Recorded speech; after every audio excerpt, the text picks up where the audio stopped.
Is this thing on? Welcome back to Big Mouth and fancy seeing you here, and you are very welcome, my friends. Morning, morning, morning, afternoon, afternoon, afternoon, good evening, good evening, good evening, wherever in the world you are. Is Justice League a masterpiece? No, I have not been smoking some wacky backy. I'm not drunk. I've got all my facilities in my head, or faculties as everyone calls them. I want to ask the question, is Justice League a masterpiece? Now, I know you're thinking, we hate Justice League, it's bad. But think about it, right?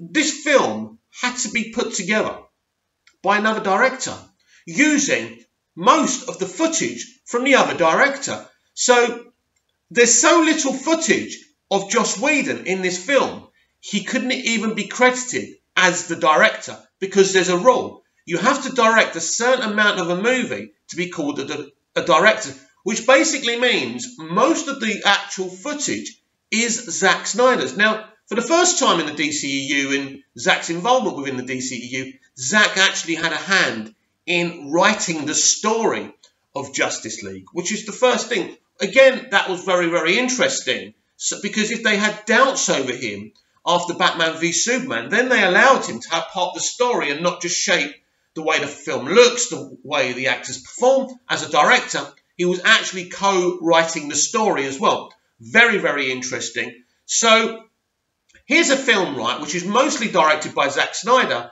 and is literally finished off by Joss Whedon. But, of course, we know that Joss had a hand in writing the scenes that he did. He basically, that's why you see it's either story by Joss. I think he's either did some of the story or the screenplay, whatever. But basically what happened is the new scenes he put in, he actually wrote and directed. So what you've got here is a film that is 3/4 directed by Zack Snyder. He's got a hand in the story. But then you've got Joss Whedon coming in, writing and directing some extra scenes. So you've got what you've got. You've got this mismatch of a film. So you've got Zack's vision. Then publicly you've got Joss saying, yeah, I want to honour the kind of tone that Zack did for his cut of the movie. And it's not like you can tell what's Joss's and what's Zack's. I couldn't anyway. I know a lot of people who really know Zack Snyder's work would be able to tell. But I think it's like that Batman scene at the start. I think a lot of us thought that was Zack's scene, and it was actually Joss Whedon's. And I actually think Joss filmed a great scene. It kept kind of with what Zack had done with Batfleck, and also put his own take on the character. And I've said this before, and I'll say it again, and I don't care if people walk away from the channel. I think if Joss Whedon was allowed to write and direct his own DCEU movie, his own Justice League movie, it would have been just as awesome as the first Avengers. Yes, there I've said it. But listen, this guy came in to do a hard gig. He came in, you know, at the end of a shoot and was asked to kind of rewrite some new scenes and then add them to this guy's, the existing director's movie. How could that have worked? They knew it couldn't work. But they have made the decision after being under all this pressure from movie pundits, critics, the public, the mainstream audience. The studio wanted the DCEU to be a franchise everybody loves. It's a bit like President Kennedy and President Nixon. I remember it in the film Nixon, starring, what's his name? Sir Anthony Hopkins, right? Plays Nixon, and there's a great scene when he looks up at JFK's portrait and he goes, why does everybody love you? And why does everybody hate me? And I think this is the thing. Everybody kind of loves the MCU. And I think as DCEU fans, you're thinking, why? Why does everybody love the MCU? The DCEU is awesome. Man of Steel, Batman v Superman. They're brilliant films to us. Suicide Squad's okay. Wonder Woman's awesome, right? And Justice League's a bit of a mess. Obviously, asking if it's a masterpiece is a header for a video, because I want to kind of go in and talk deep about this film. But that's the thing. And I think as DCEU fans, that's the kind of frustration we've got. Why does everybody love the MCU and kind of despise us? Now that's turning around a little bit with Aquaman and the reactions, the early screening reactions from Shazam. That's turning around because we're kind of making more kind of mainstream movies now. I still think that there's obviously a place for the kind of films like BVS and Man of Steel, because we're getting the Joker movie outside of the DCEU. So it proves that Walter Hamada's saying, yes, we do need to make more generic kind of films to, you know, get the mainstream audience to love the DCEU. But when through the DC Dark label, we can make the kind of films that, you know, Christopher Nolan and David S. Goyer and Zack Snyder wanted to make with the black label. So you've got the best of both worlds. And I think this is the key thing here. So even though the DCEU is going more mainstream, the black label will be able to do films that are a bit more out there.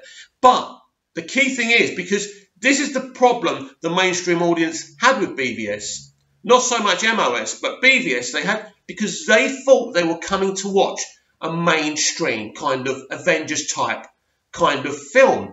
And they weren't told the truth. This is what I said. The marketing for Batman v Superman was wrong because, and I've said this again, Logan, you knew what you were going to see. Right.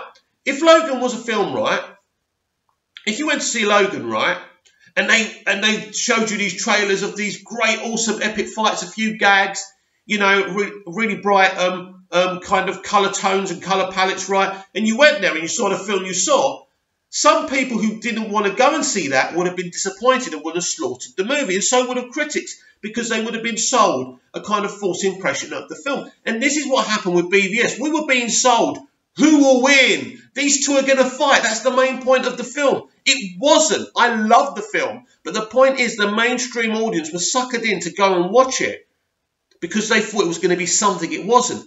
So people who hated this, I don't blame them, because I blame Warner Brothers for not just saying, right, this is the film. This is a kind of indie type, you know, hardcore, gritty movie trying to tell a certain kind of dark story. Here's the trailer. Here's the truth of the film. I think people would have loved the film. It would have done well. I think it would have done even more money than it actually did.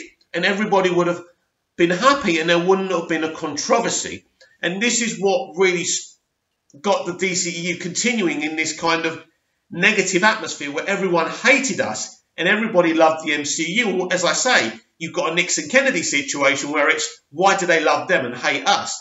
And this is what I'm trying to do, explain to you, even as a hardcore DCEU fan, even as someone who respects Zack Snyder, doesn't mean I've seen every single film he's ever done, but I respect what he did within the DCEU. But I do understand both sides of it. And I think we need to, instead of having these ugly kind of arguments with people all the time, kind of understand. So, no, obviously, Justice League isn't a masterpiece. But actually, Joss Whedon tried to do the impossible. Now, obviously, I don't understand what he gets, why he did the kind of Flash falling on top of Diana. In this day and age, that's not acceptable, and he should know that. But ultimately, most of the stuff he did, I mean, the lines, a lot of people didn't like the Flash being so jokey. But I think it kind of worked for what they wanted to do. And I loved Ezra Miller's The Flash in the film. I loved what they did with Aquaman as well. I think mostly the film works. So actually my issue with the film, and of course we wanted to see what Zack wanted to do with the film. But I think ultimately for what they wanted to do, they kind of got away with it. It's a shame they fucked up the upper CGI. And they made Batman do this silly grin. I mean, that was the problem with it, wasn't it? That was, for me, what really was embarrassing, and the film should never have been released in that condition. So, no, Justice League isn't a masterpiece.